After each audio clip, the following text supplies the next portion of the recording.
Hi everyone, welcome to Bat Thrift Crazy. I'm Joanne and welcome to October the 1st. Can you believe it is October the 1st already? I'm having a hard time wrapping my head around it, but this is my favorite time of the year, fall. I love just about everything that has to do with fall. Pumpkin spice, of course, the falling leaves, the change in the weather, sweaters, because I'm a sweater girl. And keeping with October, I've decided this year to do something a little different, and I'm going to participate in Vlogtober. And I know people do Vlogtober many different ways. I've decided to do a video, or a vlog I should say, every other day in the month of October. And that's going to be starting today. And what I'm going to start with is something unusual too for me. A while back on my community tab, I asked if anyone would be interested in a Q&A video. And if so, what questions would you have? So I have the list of them here. The questions that pertain to my vintage space, I am going to hold on to for a separate video. So if anyone had questions about my vintage booth and anything that relates to that, hang on because a video is coming. We'll go ahead and get started with, would I do a tour of my childhood home? I'd have to say probably not, because although I grew up in that home, it is not mine. It belongs to my sister. So she lives there 24/7, although it is a beautiful home. She is rather a private person. So answer to that question will probably be no. Someone would love to see some more crafting videos and repairing of items. I tried doing some crafting videos a while back. I'll be honest with you, they're hard to do. There is an awful lot of editing that goes along with crafting videos. It's something that I really haven't put out of my mind completely, so there is a possibility that I could be doing some upcoming crafting videos. Do I make any real money with my videos? Well, I guess it depends on what you mean as good money. I know there are people on YouTube that virtually make their living off of it because of the number of subscribers that they have and the watch hours that they get, and also that they're affiliates for some various products. I am nowhere near that. I really don't want to disclose the amount of money that I make, but it varies. And what I can tell you is that I'll say that it is less than $300 a month that I make from my videos. What do I like to do for fun? Actually, thrifting is fun for me. I love to thrift. I think that my vintage booth is really my excuse for thrifting. Other things that I like to do, I do like to listen to albums. I love visiting with friends, going out to dinner. I do enjoy crafting, although really I haven't been doing very much of it lately. So that's probably what the main things that I like to do for fun. Do I get up early or late, and do I have the same bedtime? Well, it seems, even though we haven't done the changing of the clocks yet, that my internal clock has changed somewhat. I used to love to sleep in, but I'm getting up somewhere around maybe 7:30 in the morning. This is since being retired, and I'm going to bed at about 10 o'clock at night. Sometimes I'll stay up a little bit later than that if a movie has my interest. Oh, this is a good one. I have stuff all over my house that I'm working on, such as marking and pricing? And sadly, the answer to that question is yes. I am trying to work on that though, because it drives me insane. If my house is not clean, I don't know if this is true for you, but it affects my whole mood. I love to have a clean house, and having all of this clutter all over really is it's just too much for me. But I am working on getting things together, getting them priced and up to the booth, donating them. I have been doing a lot of donating lately. So throughout my nursing career, what type of nursing did I do? And was I ever a nurse on an inpatient floor in a hospital? Yes, I was, and that's where I started out. I went to a diploma school nursing school. So I have a 3-year diploma. I graduated in 1983, and for the 3 years that I was in school, I worked as a nurse's aide. So by the time I graduated, I knew that hospital inside and out, which was a real plus. When I also graduated, there were 2 things that really were interesting for me, and they couldn't be more different, and that was postpartum and mental health and psychiatric nursing. Those were my 2 real loves during school. So when I graduated nursing school and stayed at the hospital where I went to school, they had guaranteed me a position on their postpartum floor. Well, I accepted the position, graduated, and suddenly the position was no longer there. So I ended up floating, which I did not want to do. And I don't know if nurses still float now, but that was when you worked wherever there was a need. Because a nurse had called in or they were short-staffed or something, that is where you would go. So having worked the 3 years as a nurse's aide really came in handy for that, because I knew most of the nursing staff. I knew the floors inside and out, although it really was not what I wanted to do. I really wanted psychiatric and mental health nursing, so I went and put in an application at what was then the Community Medical Center in Scranton. They had an inpatient psychiatric unit there, still do, and there at the time it was called a medical model, which meant that they took in patients that a normal psychiatric floor would not accept, things such as IVs or nasogastric tubes, Foley catheters. Those things can be very dangerous on a psych floor, but this floor was equipped to handle those type of patients. And what I was told was to go get a year of medical surgical nursing and then come back. So I got my year of med-surg nursing. I came back and they created a position for me. And I loved it. I loved mental health nursing. I stayed there for 2 years, and the only reason I left was because I moved to Miami, Florida. Now, down in Miami, Florida, the bulk of my nursing down there was mental health and psychiatric nursing. I worked on a private inpatient floor.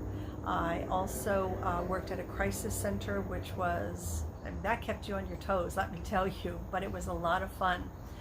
And I went from that to home health nursing, but because I did not speak Spanish, I really couldn't go out and do visits.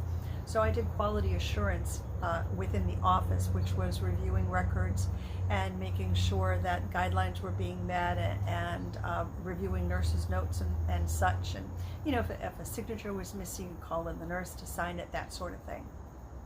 When I moved to North Carolina, I found that you really needed a degree, which I did not have and I still do not have. So I went to work in what was called billing audits, and it was for a hospital. Well, we actually contracted with Duke Hospital here. The agency that I worked for contracted to Duke Hospital, and we reviewed their bills to make sure that whatever was billed for a patient was actually used in their medical record.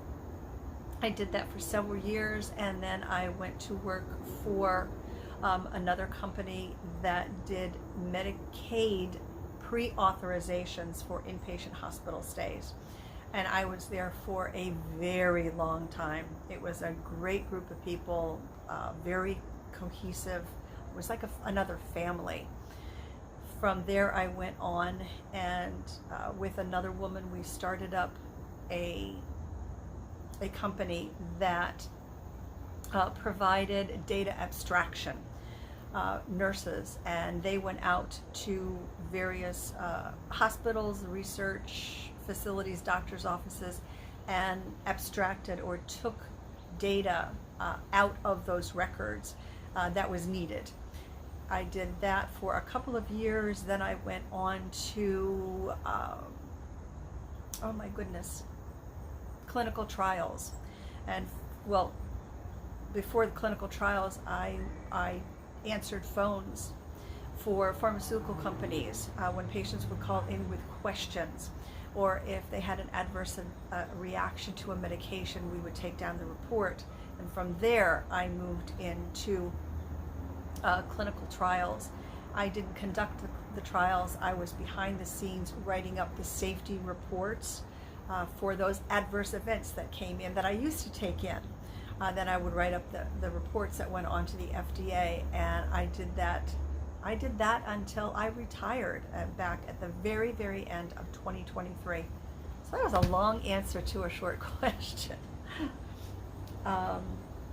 When did I leave Pennsylvania? I left Pennsylvania probably about 1985, 86, something like that. I was in my mid to my late 20s. I went from there to Miami, Florida, and let me tell you what a culture shock that was.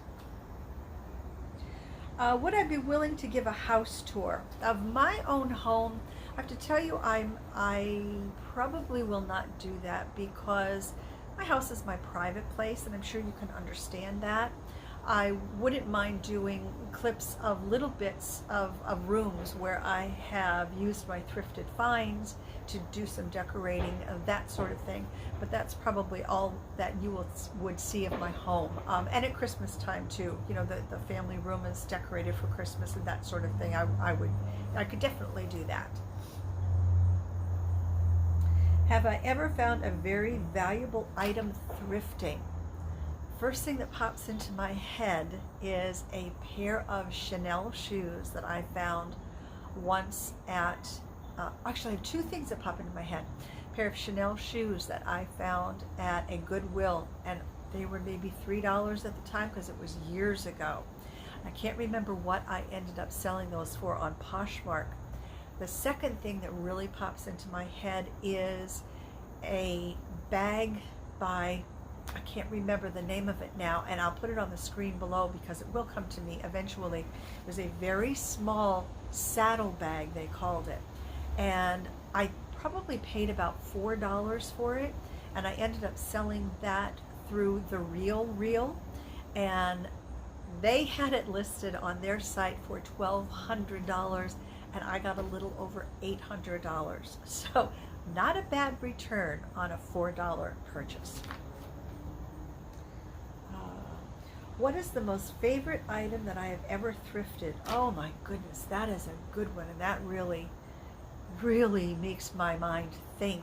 I can think of a hutch that I have purchased at Goodwill. I spent $20 for it, and I do plan on doing a decorating video on that hutch. So that is one thing. The furniture that I found for the deck is another thing. I'll talk about that in a later video as well.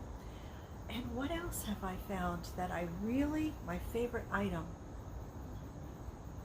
It's going to have to be that hutch. I think was my most favorite thing that I ever thrifted. How is retirement life? I love it. Those 3 words, I love it. I enjoy being able to do what I want to do when I want to do it.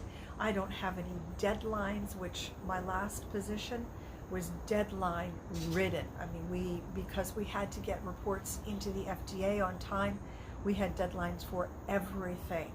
And so now I don't have any deadlines, and retirement is just treating me so well. And I have to say, I am very fortunate in the state that I am in my retirement right now. Am I still selling on eBay? I am not. I stopped selling on eBay several years ago, and I'm really glad that I did. I know that eBay is very customers focused, so if you're a buyer, that's great for you, but not so much the seller. I gave that up years ago. I don't miss it. Do I ever date? That one made me laugh when I first read it. I do not date. I actually have not dated before the pandemic. I can at least say that much. So it has been well over 5 years. I have to say, this sounds kind of selfish, but I enjoy my life the way it is right now.